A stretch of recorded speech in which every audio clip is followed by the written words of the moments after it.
Hey everybody, it's me, your buddy Dave, the host here at The Dark Stuff.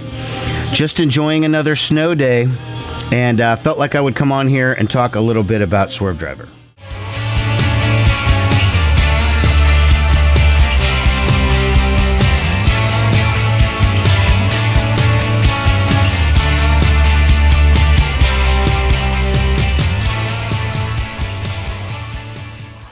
The hat is gone. I know you guys prefer the bald head anyways, right? You know, for the longest time, I've wanted to do a sort of long-form video on Swervedriver. I love the band. I've loved them since the first time I heard them back in probably 92 or so, whenever Mezcalhead came out. And I've toyed with what do I want to do about it? Do I want to do a catalog ranking? Do I want to do just like an overview? Do I, you know, and I could never come up with it. Well, today was the snow day, like I said, and so I obviously had to go out there and shovel some snow. So I put on my headphones and I pulled up the phone and I was going to play Swervedriver 99th Dream, only to find out that it's not on Apple Music or Spotify or anything. All the other Swervedriver records were there, but just not that particular one. It was odd. So I thought rather than do like a long form video, I was just going to do a quick video about 99th Dream, which here's my copy on vinyl, signed by Adam Franklin. Okay. Now, 99th Dream was Swervedriver's fourth album, released in 1998. The album has had a problematic history, and apparently it has a problematic present, but maybe not a future. So I did say that the album is not available on the streamers, but I went to Swervedriver's Bandcamp page, and they are selling a digital version of the album there, which they say is a new remastered version. Haven't heard that yet, and it does say that in 2023, doesn't say specifically when, but in the year 2023, the album will be coming back out on vinyl and will be available for streaming. So some point this situation will be rectified.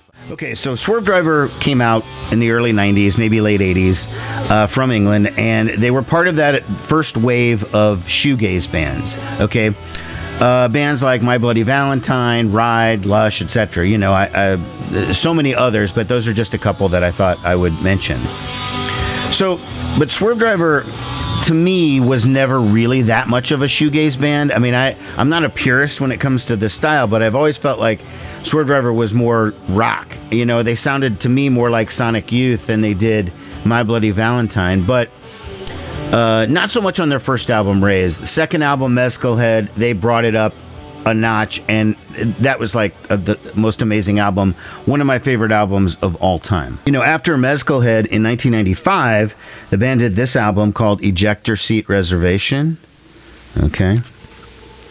Now, this album did not get a U.S. release. You know, the band was signed in the UK to Creation Records, an amazing label from the 90s that put out a lot of that great shoegaze stuff and a lot of great Britpop stuff.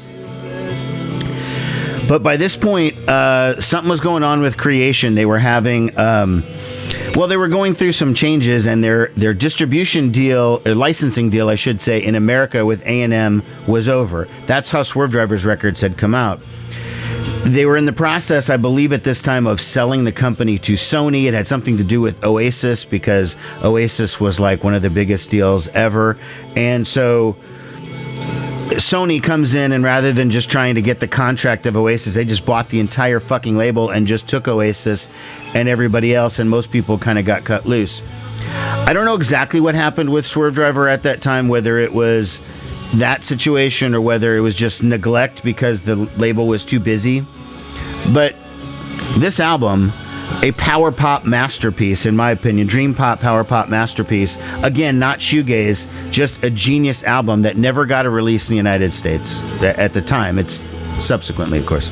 So next, the band does sign a new American record deal with DGC Records, with Geffen, and starts recording this album, okay? And it was completed. It was turned in to Geffen. They made promo copies of the album and just started distributing it to, I don't know if it was retail or album reviewers or something, but the copies were out there. And you know how it happens with corporate shuffling and whatnot. Somebody got fired. Swervedriver got dropped. But fortunately, Geffen was pretty cool and allowed them to have the record back or maybe buy it back. I don't know exactly what the situation was. So I actually interviewed Adam Franklin from Swervedriver in, I think, 2008. This is Adam Franklin from Swervedriver, and you're listening to the Dark Stuff podcast. It was done for my radio show and podcast, and it was tying because Adam Franklin had a solo record out. He was doing a tour. So we were ostensibly talking about that, but of course, I brought this conversation back to Swervedriver, and we started talking about this particular album and what happened and everything, and what Swervedriver was going to do. And they're contemplated, okay, well, we've had a lot of problems with the major labels. Do we want to be a little fish in a big pond and look for another major, or do we want to maybe go with an indie and be the big fish in a little pond? And they opted to go with a label called 0 Hour. Okay. 0 Hour was a small indie, decent size. They had good distribution back then, and that was the label that put out the Swervedriver record. Now, they just don't have $1 million of promotional money or what have you. By the way, the record also came with a 7-inch with the songs Good Ships and Hate Your Kind on it. Okay. And I do have the album on CD as well. So the album finally came out, but by 1998, that whole alternative nation thing had all but dissolved. MTV was reality TV and TRL and stuff like that. And there was seemingly no place for a band like Swervedriver. Like, where were they supposed to fit in that, music scene at that time? In a lot of ways, it was almost like Swervedriver starting over. They were on the smallest label that they had ever been on in the United States, anyways, maybe ever.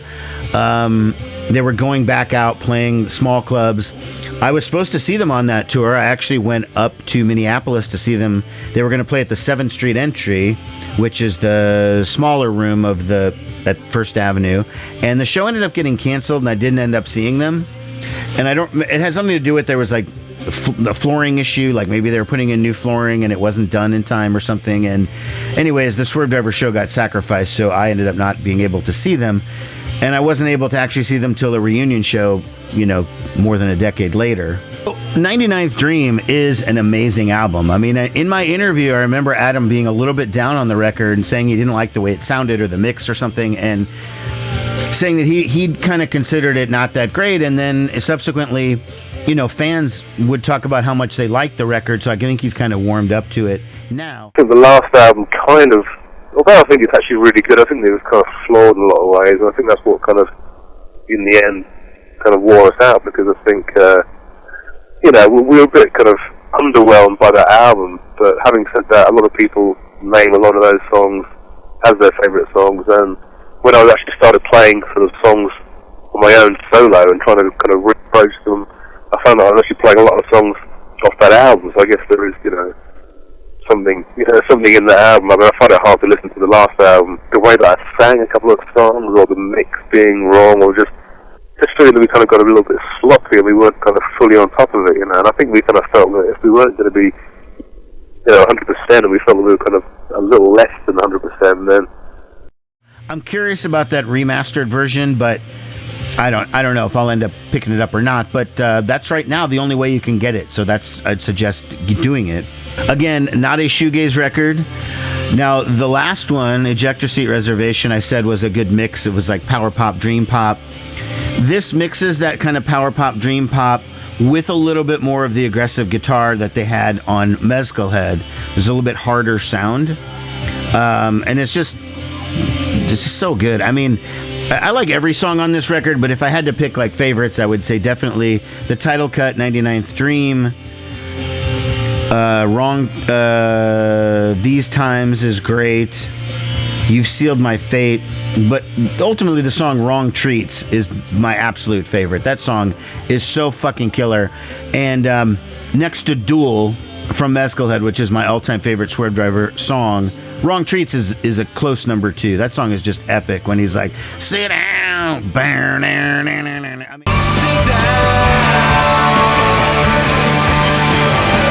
And, whoa, it just fucking blows me away. Anyway, Swervedriver broke up after that album or went on hiatus or whatever, and when I interviewed Adam, I obviously was more interested in talking about Swervedriver, and I brought up the question of, like, is there any unfinished business with the band? Are you happy with your legacy, this and that? Well, yeah, I'm certainly comfortable with the leg. I mean, you know, you don't really consciously think about the legacy or whatever, but, you know, it's always, I mean, it really is flattering when people come up to you and say, man, you know, blah, blah, blah, your music has meant a lot, whatever, or you guys rocked, or rock, or whatever, you know. And, yeah, I mean, I think, you know, I think the records definitely sort of stand up, and especially being in the States, where it always seemed like it was more accepted here, or even in Australia, than in the UK, where it always seemed to be like, I don't know, I mean, it always seems like maybe the grass is always greener, you know. You come over here and there are certain people that love certain British bands that aren't so popular back in Britain or whatever, and probably vice versa. There are bands that I know that go over to England and much prefer playing over there because they feel like they get a better response, you know. But you know, I think, yeah, I mean, you know, I think Swervedriver is a great band. And he didn't even mention that Swervedriver was getting back together, and I know he knew it at that time, but I guess, you know, they wanted to make an announcement later, and this would kill, of course, the interest in a solo album if they knew, oh, next year Swervedriver is getting back together. Anyways, just wanted to hop on and talk about this particular album. It is amazing. If you can't find a used copy, you can get it at their Bandcamp. Otherwise, wait until sometime to be determined in 2023 when the album will be coming out again on vinyl and will be released on the streamers. But it's epic. You don't want to miss this one. All right, everybody. Thanks a lot for watching. Take care. Goodbye.